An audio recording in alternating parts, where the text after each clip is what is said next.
Ser podcast. ¿Y si mi madre recibe una carta de mi hermano? Que le diga que consiguió irse con pasaporte falso. ¿Y quién va a escribirla? ¿Tú? Si tu hermano se enterara de que leemos sus cosas. Es que no tienes que leer nada, solo tienes que copiar la letra.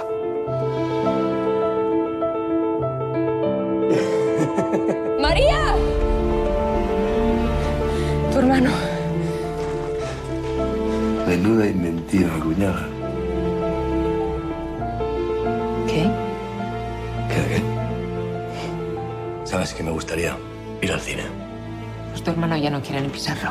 El cine en la Ser con Pepa Blanes. Lo que tendría que hacer es buscarse un trabajo y ganar su propio dinero. Este trabajo es demasiado duro para él. ¿Y para ti no? ¿Tú no te das cuenta de que la cárcel le ha dejado su polvo? Nosotros tampoco lo hemos pasado bien. Jo vinc d'un silenci antic i molt llarg. Pues estamos encantados en el Cine en la Ser de recibir a Celia Rico y a Loreto Mauleón. Son la directora y la actriz protagonista de La Buena Letra. ¿Qué tal, cómo estáis? Muy bien, muy contenta de estar aquí. Muy bien, sí.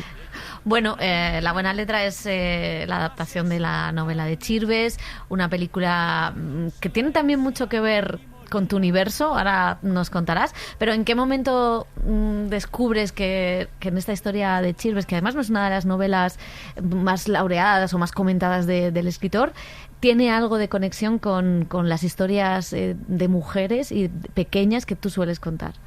Pues creo que un poco lo que me atrajo de la novela, aparte, bueno, de lo bien escrita que está, ¿no? Y de todo el universo de Chirves que va más allá de esta novela, ¿no? Es como algo que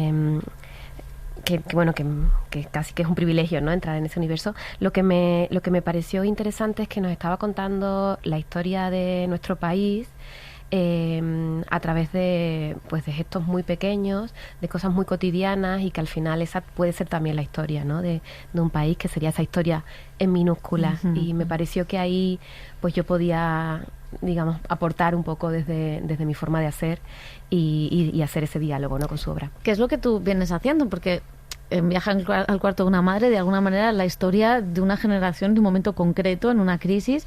Los pequeños amores también es la historia de otra generación que tampoco se cuenta. Y aquí también, porque sí que hemos contado los vencidos, pero no las vencidas, ¿no?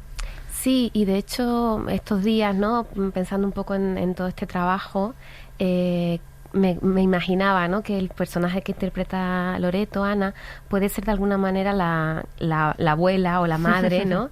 De mis otros personajes femeninos, ¿no? Y que me ha faltado, ¿no? Hacer este vínculo, ¿no? Con nuestra historia más reciente, y ya no es solo cómo podemos ser nosotras en relación a esas otras mujeres que nos han precedido, sino en relación al contexto en el que vivieron ellas, ¿no? Y es verdad que cuando empecé a investigar un poco, ¿no? Y a ver qué otras películas se habían hecho de la posguerra, me faltó encontrar historias que no que estuvieran protagonizadas por mujeres, sino que el universo de esas mujeres fuera el de la película, ¿no? Y para ti, Loreto, ¿en qué momento se cruza Celia en tu camino? ¿Te llega este proyecto? No sé si hubo casting. ¿Cómo ha sido el proceso?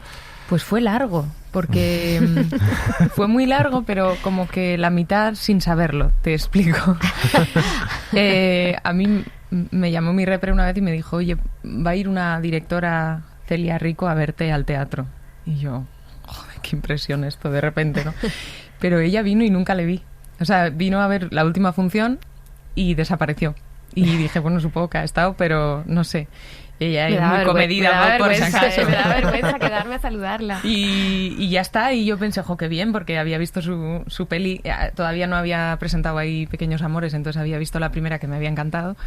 Y dije, bueno, pues ya está, pero a saber. Y como, no sé, igual un año más tarde o así, me llegó la prueba. Hicimos una prueba con Eva y Yolanda, pero sin Celia.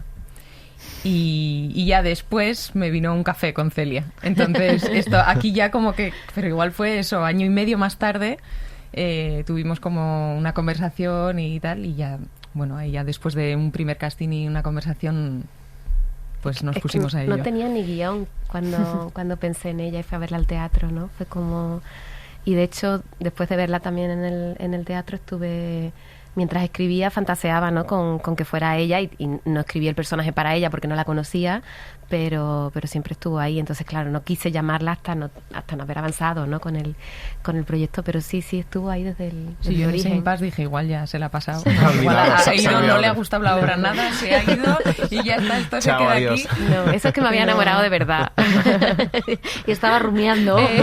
Claro, es que al final la cámara no se separa del personaje de Loreto. Era importante, ¿no? Tener a una actriz en la que depositar un poco pues el peso de la historia. No sé si eso era una gran responsabilidad para las dos. A ella para la elección y a ti para decir, ostras, es que tengo aquí un Titi todo el rato, que es esta cámara. Sí.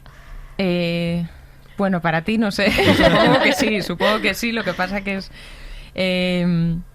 para mí sí, pero ha sido más después. O sea, creo que cuando lo hacíamos, como utilizábamos esto muy de broma, siempre digo lo mismo del frutero, pero es así porque todo el rato hacíamos broma con el frutero, hay un plano de un frutero en el que no sale Loreto, y esto era como la coña del equipo, porque realmente era, y el frutero creo que no ha salido al final, entonces sí que había, pero era como, hacíamos broma con esto, y entonces tampoco sentía yo nunca he sentido tanta responsabilidad porque siempre me he ido de la mano de Celia. Luego al verlo es cuando me he dado cuenta un poco del empacho de mí misma ¿sabes? que me genero a mí misma, quiero decir. Pero bueno, está mejor como no ser tan consciente, creo, en el proceso, porque si no también igual te tomas demasiado en serio, no lo sé. Claro, Loreto se entrega y vive las secuencias y no creo que se olvida, ¿no? de que hay una cámara ahí. Y, sí, yo en concreto, para mí hay algo como muy, muy, muy importante a la hora de elegir a los actores, que pasa por un deseo muy fuerte de querer filmar a alguien, ¿no? Y eso se iba haciendo cada vez más evidente, que a veces me pasaba que no quería cortar, porque quería seguir mirando a Loreto, ¿no? Porque su mirada, su forma de estar presente en el personaje, tenía tanta sensibilidad todo lo que iba como añadiéndole que no querías cortar, que querías estar... Y nos pasaba a todos, nos quedábamos ahí embobados. Es un poco lo que decía Borau, ¿no? De que hay que estar enamorado para rodar, ¿no? Un poco en ese sentido. Sí, totalmente. Yo eso lo comparto y es muy intuitivo también, ¿no? Y escuchar ese deseo yo creo que es importante. Y en ese proceso que comentabais, ¿cómo ha sido también el trabajo? No sé qué referencias habéis tenido para crear a esa mujer de la posguerra. A nivel físico también tiene una manera de moverse. En tus películas siempre el espacio, la intimidad, la casa es súper importante. ¿Cómo se mueve esa mujer? ¿Cómo si habéis tenido tiempo para trabajar todos esos aspectos? Sí, lo hemos ido haciendo además muy poquito a poco. Hemos tenido mucho tiempo para compartir muchas lecturas, para dialogar un montón, encontrar también, ¿no?, al personaje desde también acercándolo a nosotras, ¿no?, haciéndolo humano desde también esos dilemas y contradicciones que igual son más del presente, pero que al final tienen también algo que ver. Y sobre todo, bueno, la costura también ha sido importante, el cocinar, ¿no? Un poco ir habitando como todas las acciones de Ana, ir habitándolas muy poquito a poco, ¿no? Sí, eso para mí ha sido súper bonito. O sea, no había tenido, creo, nunca tanto tiempo para entrar en un personaje, y creo que eso es lo que luego me dio como la tranquilidad de no estar tan presente en mí, como soltar un poco. Y creo que era esto, porque llevábamos como bastantes meses. Yo decía, ostras, pero en serio tengo 3 meses para yo crear, o sea, para tener conversaciones, para tener mesas con otros actores y compartir. Yo qué sé, me pasaba horas en casa cosiendo con una amiga de la madre de Celia, que es Geli, que venía a mi casa y cosíamos juntas. Y pero qué maravilloso, que ahora nos puedes coser cosas. Bueno, es que ahora no paro. Encargos. Zurcí un calcetín ayer a mi madre porque de repente dice, uy, tengo una patata. Digo, no se te ocurra tirar eso. O sea, me creo ahora que tengo superpoderes por hacer esto. Pero es muy bonito porque fue como un proceso lento de ir incorporando cosas. Y creo que esto es lo que, bueno, luego te da un poquito más de liviandad a la hora de entrar en set. ¿Te gusta? ¿El qué? Coser.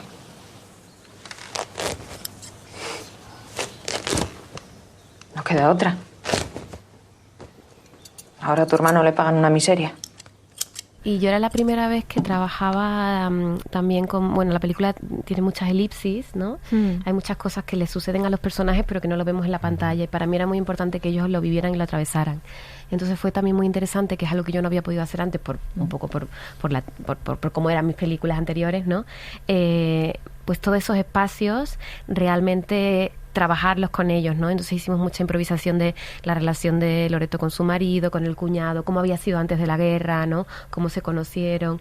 Y creo que ahí se construyó una especie como de biografía emocional de la familia, que luego fue muy importante porque como son personajes que están un poco rotos entre ellos y que hay grietas en sus relaciones, pues para mí era muy bonito como consolidar primero esos vínculos para luego poder que ellos sintieran, ¿no? Como la tristeza o el dolor de algo que ya existía, ¿no? Y yo recuerdo que en Málaga decías que claro, en la novela de Chirves hay mucha rabia y que tú habías cogido la ternura, que es de donde miras a las historias y los personajes. ¿Qué aporta la ternura para contar o para mirar la historia reciente de España? Pues yo creo que la ternura nos permite conectarnos con el otro, ¿no? Y mirar al de al lado y acompañar, ¿no? Y preguntarnos también, ¿no? Por las consecuencias de cada uno de nuestros actos, ¿no? En la película, ¿no? Hay dos hermanos que representan un poco como estas dos posturas vitales, ¿no? Una que se pone más del lado del sacrificio y otra del individualismo, ¿no? Y aunque en la película intentamos no juzgar las posturas de cada uno y entender muy bien por qué cada cual decide hacer lo que hace, sí que hay algo, ¿no? Que tiene que ver con el contexto de la guerra y con la dictadura que vino después, que se rompieron, ¿no? Yo creo que la red social se rompió, ¿no? La solidaridad, ¿no? La desconfianza en el otro, el miedo, ¿no? Y esa lucha por la supervivencia, ¿no? Que deja una guerra, ¿no? Del sálvese quien puede, yo creo que ahora mismo pues lo podemos extrapolar a un presente en el que el neoliberalismo está haciendo que seamos súper individualistas y que no seamos capaces de tender la mano al otro o de sacrificar un ratito de nuestro tiempo por ver qué está pasando en el que tenemos al lado, ¿no? Y bueno, creo que la película, ¿no? Que a veces piensas, ¿no? ¿Por qué hacer una película de la posguerra? Pues creo que quizás el sentido está aquí, ¿no? Bueno, pero como decías antes, no se han hecho tantas películas de la guerra, que esto es un mantra que desterramos siempre, y sobre todo desde este punto, ¿no? De toda una generación también de mujeres, que ese sacrificio, pero esos silencios, ese dolor interno que llevaban y que encarna el personaje de Loreto, que entiendo que también es un homenaje pues a una generación de abuelas, que es una de las partes emocionantes de la película. Sí, de hecho te das cuenta cuando empiezas a investigar un poco sobre la época para intentar ser riguroso en la ambientación y que casi no hay información de lo que sería lo más doméstico, ¿no? O lo que serían como los grandes gestos heroicos, ¿no? A los que queríamos homenajear, que hacían de comer con 4 recursos que había y alimentar a toda una familia, ¿no?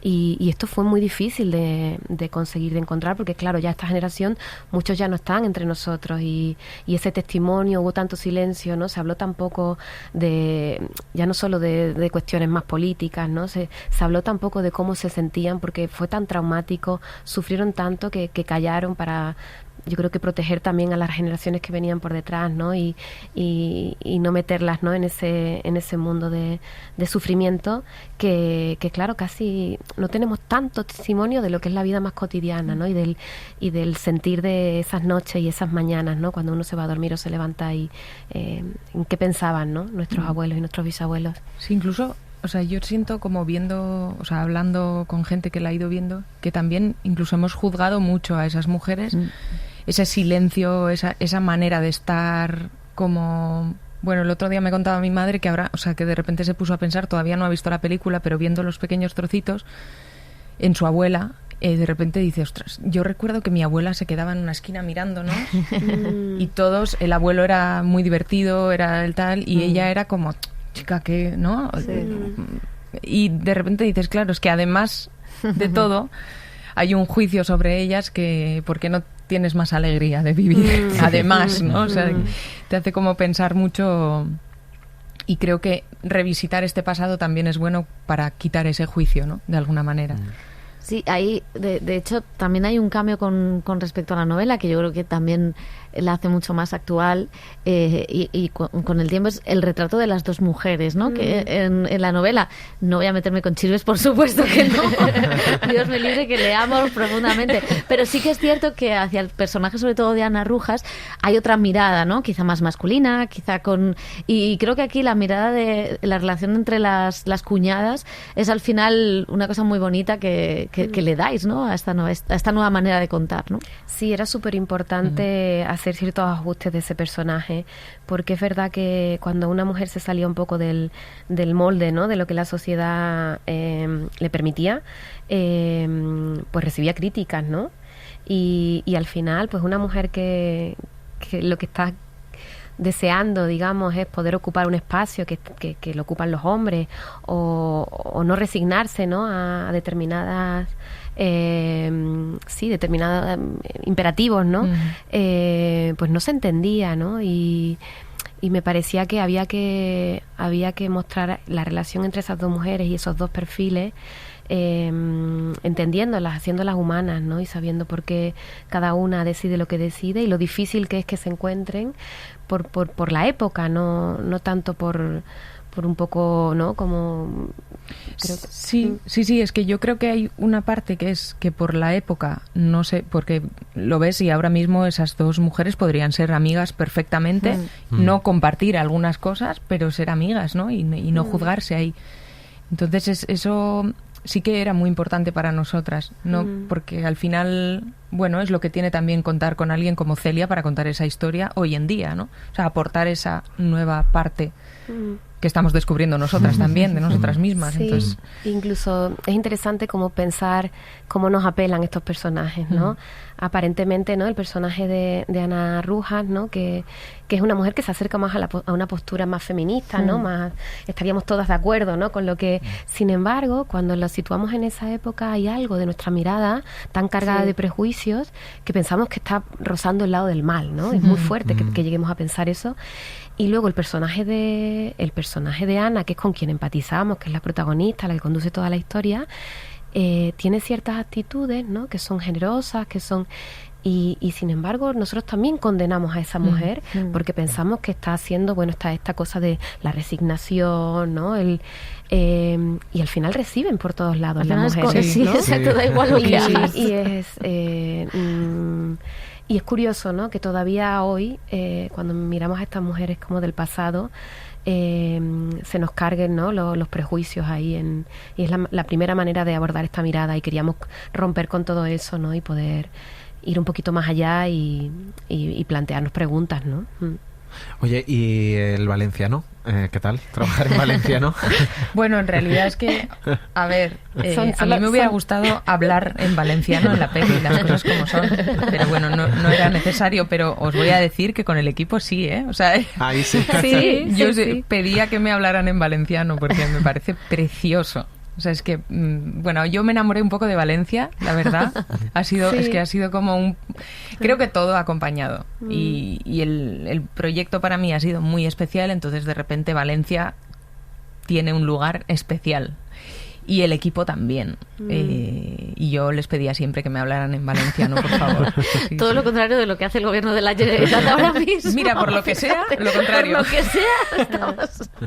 y es verdad, y esto también lo comentábamos en Málaga, que, bueno, nos decía Sandra Tapia, la productora de la película, bueno, no sabes, es que Celia es minuciosa, controlado hasta el detalle para que todo fuera la época, la luz que quería, y es cierto, y yo te preguntaba por Sorolla, y tú decías, sí, pero también está Goya, ¿no?, en lo que queríamos retratar. Sí. ¿Cómo ha sido también esa parte de tener, de tener la cosa visual que tú querías para esta película? Pues mira, yo lo he disfrutado muchísimo, porque normalmente el trabajo que hago siempre es muy naturalista, y el hecho de trasladarnos a la época me ha permitido ser un poco más expresiva, ¿no?, en lo visual, y he tenido la suerte de contar con una directora de foto fantástica, que es Sara Gallego, y el director de arte Miguel Ángel Rebollo, y entre los tres nos sumergimos mucho, ¿no?, en todo, primero en toda la parte de documentación fotográfica, que descubrimos además fotógrafos valencianos que no conocíamos, y que hay una documentación súper interesante,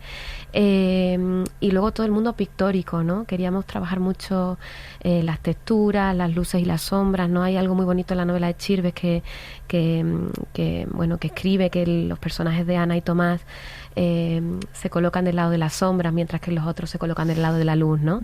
Y había ciertas frases, ¿no? Que yo creo que Chirves también es muy pictórico y muy cinematográfico de alguna manera, y quería como trasladar todo eso a esas luces, ¿no? De Sorolla, o esas oscuridades, ¿no? Goya, también había Van Gogh, había como muchas referencias que ha sido eso, un trabajo, una gozada, la verdad, compartir como todos estos referentes pictóricos, fotográficos, musicales, literarios, ¿no? Y rellenando como toda la película con todas esas cosas que nos inspiran, ¿no? Y que nos hacen querer como hacer cine. Y esa tortilla de piel de naranja, que es uno de los descubrimientos de la película que nos contabas, que está documentado y todo, cómo ha sido, porque es uno de los detalles de una peli en la que está todo medido, pero que es un detalle porque se cuenta la historia de España desde un cuchillo y una naranja. Sí, de hecho es un pequeño detalle, pero para mí era como una de las cosas más importantes e irrenunciables de la película, ¿no? Y eso, poder contar lo que decíamos, ¿no? La historia en mayúsculas, contar la minúscula, pasaba por ahí, ¿no? Por poner a una mujer a pelar unas naranjas y sacar de ahí, de esas naranjas y de una harina de mala calidad batida con agua, una tortilla de patatas sin huevo ni patatas, ¿no? Y este ingenio de las mujeres, ¿no? A la hora de inventar, ¿no? Me parecía que era, bueno, la manera más bonita de mostrar, pues, ese esfuerzo, esa lucha, ¿no? Por mantener a la familia a flote, y también hay algo ahí como de ese color, esa naranja, ¿no? Que en esa tristeza y en esa penuria, ¿no? Hay un color que bueno, luego va tomando forma también al final de la película. Y otro de los temas es, claro, hay un momento en el que el personaje de Loreto le dice al de Ruye Casamayor que ojalá su hija sea pianista, pero que es básicamente que eso es una tontería, ¿no? Que no podemos soñar, o sea, la clase obrera no puede soñar con esas cosas. Y esto también es una cosa que estaba mucho en toda la obra de Chirves, pero que yo creo que ha calado incluso, no sé si ahora también en el mundo del cine cuesta todavía salir de los espacios o conquistar esos espacios. Sí, totalmente, y de hecho Chirves, que era tan lúcido con todo esto, él decía que él desconfiaba mucho de la cultura, evidentemente, ¿no? Y decía que detrás de toda riqueza hay un crimen originario, ¿no? A mí hay algo que me fascina, ¿no? De una entrevista suya que vi, que, bueno, a mí me ha acompañado Chirves mucho, ¿no? En todo el proceso. Y animarte no te anima demasiado, la verdad. No, pues que es crudísimo, pero a la vez es... Sí, pero de repente... inspira muchísimo a la vez. Sí. O sea, esa crudeza es como que tiene... Sí. No sé, a mí me parece que tiene esa doble cara todo el tiempo. Sí, te abre, ¿no? Como hay una anécdota que me parece increíble, que él dice que en los años 30, ¿no? Si tú podías elegir entre ir a comer con una familia marroquí y meterte ahí en una casa muy humilde, o irte a comer a una casa en Alemania súper bonita, con una estantería llena de libros, escuchando a Wagner, que evidentemente uno parece que quiere comer en esa casa con esos jóvenes cultos, y que sin embargo poco después esos jóvenes cultos cometieron un gran genocidio, ¿no? Así que, bueno, hay que desconfiar de la cultura. Wow, ¿ves? Hay que desconfiar de la cultura, pero hay que ir al cine a ver la buena letra. Así que, pues, muchísimas gracias a las dos. Un placer y enhorabuena. Muchas gracias. El cine en la SER con Pepa Blanes. Por una cabeza, toda la locura, tu boca que besa, borra la tristeza, calma la amargura. Por una cabeza, y ella me olvida. ¿Qué importa perderme 1000 veces la vida? ¿Para qué vivir? Para no perderte ningún episodio, síguenos en la aplicación o la web de la SER, Podium Podcast o tu plataforma de audio favorita.